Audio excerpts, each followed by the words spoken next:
Salut, je m'appelle Yannick et bienvenue à la phrase musicale de la semaine. Bienvenue sur ma chaîne, ici on parle de musique, mais surtout je te montre plein de trucs sur le saxophone, alors je t'invite à t'abonner si tu veux progresser rapidement. On se retrouve déjà pour un troisième épisode de la phrase musicale de la semaine. Qu'est-ce que c'est que ça? C'est qu'en fait, à chaque semaine, je te propose une phrase sur un accord ou une progression d'accords. Je t'encourage aussi à me laisser tes suggestions d'accords ou de progression d'accords dans les commentaires pour que je puisse en faire une vidéo dans les semaines suivantes. Donc cette semaine, je te propose une courte phrase sur un accord, le La septième altéré. Pourquoi je dis altéré? Parce que là, j'ai mis dièse 5, dièse 9, mais ça pourrait très bien dièse 5, bémol 5, dièse 5, bémol 9, dièse 9, bémol 9. En fait, on appelle ça altéré parce que la quinte et ou la neuvième va être modifiée avec un dièse ou un bémol. Tu vas pouvoir donc appliquer cette phrase sur tous les accords de dominante que tu vas voir qui contiennent soit un bémol 5, soit un dièse 5, soit un bémol 9, soit un dièse 9, ou tous les mélanges possibles en fait sont corrects. On appelle ça un accord altéré. Ça m'amène donc à dire que cette phrase est composée en utilisant les notes de la gamme de La altéré. Je vais te la jouer une fois.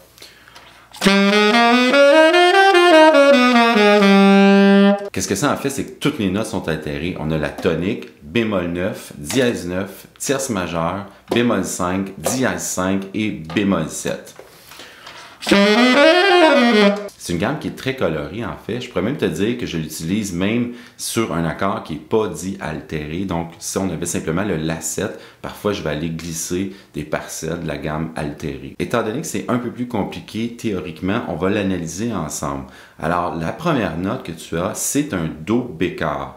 Le Do bécard par rapport au La 7, dièse 9, dièse 5, qu'est-ce que c'est? C'est le dièse 9.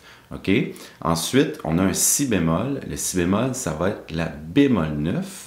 Le Fa bécard, c'est dièse 5. Et le Do dièse, c'est la tierce majeure. Ensuite, on a un Do bécard, c'est comme tantôt, c'est juste l'octave plus bas. Ça va être encore une fois le dièse 9. Encore une fois, le Si bémol, le bémol 9. Et le La, évidemment, ça va être la tonique. Alors, ça donne ça.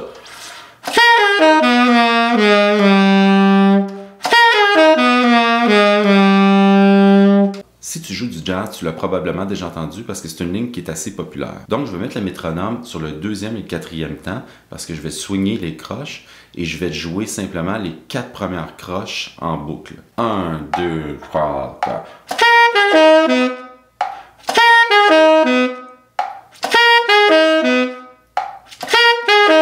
Fais-le avec moi.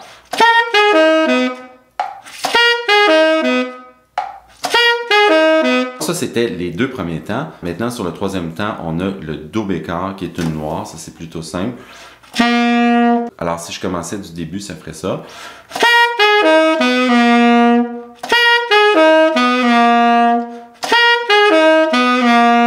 Et sur le 4e temps, on a un Si bémol et le La en croche, comme ça.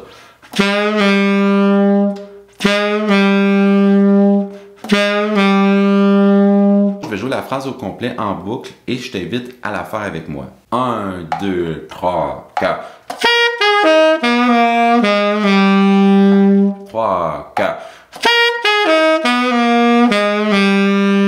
3, 4. 3, 4. Ça, c'est une phrase que tu peux incorporer à ton langage musical. Libre à toi après de la modifier. Par exemple, je pourrais faire ça comme ça. Je vais simplement monter la gamme altérée et je vais jouer cette ligne tout de suite après. Je